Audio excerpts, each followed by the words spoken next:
naye anachotaka atuone, anataka aone tunajali wokovu. Kujali wokovu ni sawasawa na mzazi amemzaa mtoto. Akimzaa yule mtoto, akimwacha yule mtoto yupo tu ana around, yupo tu amlishi, amveshi, amfanyi kitu chochote, yaani ni mtoto tu. Ni kweli nimepata mtoto, lakini amfanyi kitu chochote, amuogeshi, amfanyi nini. Ndicho mtoto hatakuwa vizuri, hatakuwa na afya, mwisho wa siku mtoto atakuja atakufa.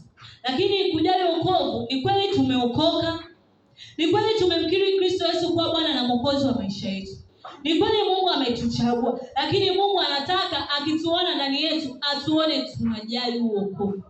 Tuone kwamba wokovu ni kitu cha thamani kuliko kitu chochote. Kukosea ipo kwa mwanadamu, lakini unapokosea umefanya nini kujirudisha tena kwa Mungu? Daudi alipoambiwa na nabii kwamba kuna mtu mmoja alikuwa tajiri, akaenda akatembelewa na mgeni, badala ya kuchinja kondoo zake kwa ajili ya yule mgeni wake, yeye alienda kuchukua kondoo wa jirani yake ambaye hana kondoo wengi, akamchinjia, akamlisha. Alipoambiwa ni haya yamefanyika ndani ya nchi yako, Daudi akasema huyo mtu aletwe achinjwe mbele yangu, haiwezekani. Nabii anamwambia kwamba ni wewe mfalme umemchukua mke wa Uria. Anatubu pale pale, anaingia kwenye maombi, anajua nimekosea, lazima nirudi kwa Baba. Alikuwa na moyo wa unyenyekevu, alikuwa na moyo wa kujali kwamba nimekosea, ni lazima nirudi. Sasa kanisa la leo, mtu akikosea hataki kuambiwa, anataka aachwe kama alivyo.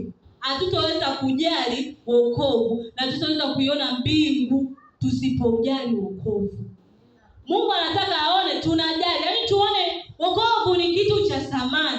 Nikodemu alipoenda kwa Yesu akasema niingie tena tumboni mwa mama yangu, akamwambia hapana. Mtu asipozaliwa kwa damu na kwa maji, huyo hataweza kuona ufalme wa mbinguni. Tumezaliwa ni kweli mara ya pili, ni kweli tumemjua Kristo Yesu, ni kweli tumesafishwa kwa damu ya Yesu, lakini huo wokovu tulionao tunautunza vipi? Maisha yetu yanaendaje? Vinywa vyetu vinatamka nini? Tukiwa nyumbani tunatukana watoto, tukiwa kanisani ni watakatifu. Kinywa kichemchemu moja haiwezi kutoa maji matamu na maji machungu. Kinywa chetu ni kinywa cha kubariki, kinywa chetu ni kinywa cha kutangaza neno la Mungu, kinywa chetu ni vinywa ambavyo vinatakiwa vimtukuze Mungu. Yaani mimi nikiwa nyumbani mama Noe ni yule yule, nikija kanisani Mungu anataka nione ni yule yule, nikiwa mtaani ni yule yule, nikienda kazini ni yule yule. Ndivyo Mungu anataka tuone.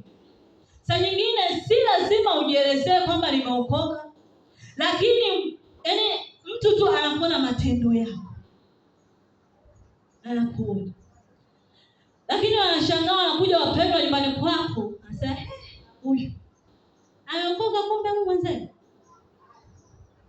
Maana wenzio wakikaa wanasengenya na wewe, wenzio wakiwa wanatukana na wewe, wenzio wakiwa wanafanya hivi na wewe, yaani kila kitu wewe upo. Duniani upo, safari ya mbinguni na wewe upo, unataka kwenda. Mtu asipouchukua msalaba wake akajitwika na kumfuata Kristo Yesu na kumwambia Yesu, mimi sitaki hizi tabia, Yesu mimi sitaki, nataka unitengeneze tena, nataka unifanye chombo kipya, nataka unifanye chombo kipya kinachobeba divai mpya, ndipo tutakapomuona Mungu. Mungu akitutazama aone kweli mwanangu anajali, kweli mwanangu anajua uthamani wa wokovu alionao. Mungu ndivyo anavyotaka akitutazama atuone. Hebu tena tukafungua Luka 19 mstari wa 1 hadi wa 8.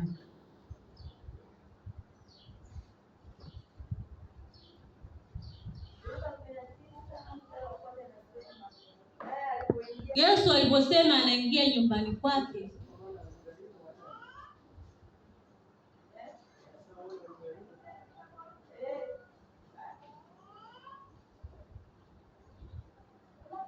Zakayo, Yesu alipoenda nyumbani kwake kwa Zakayo, Zakayo alijua wokovu umekuja nyumbani mwake. Angalia, Zakayo aliondoa ule uovu uliokuwepo kwake. Alikuwa ni mtoza ushuru, alafu alikuwa anachukua hela za nani? Za watu kwa dhuluma. Akasema hivi, leo nitamrudishia mtu mara 4 ya kile ambacho nilichokuwa nafanyaje? Nachukua. Alijua wokovu umekuja, alijali kuja kwa Yesu nyumbani kwake. Hakutaka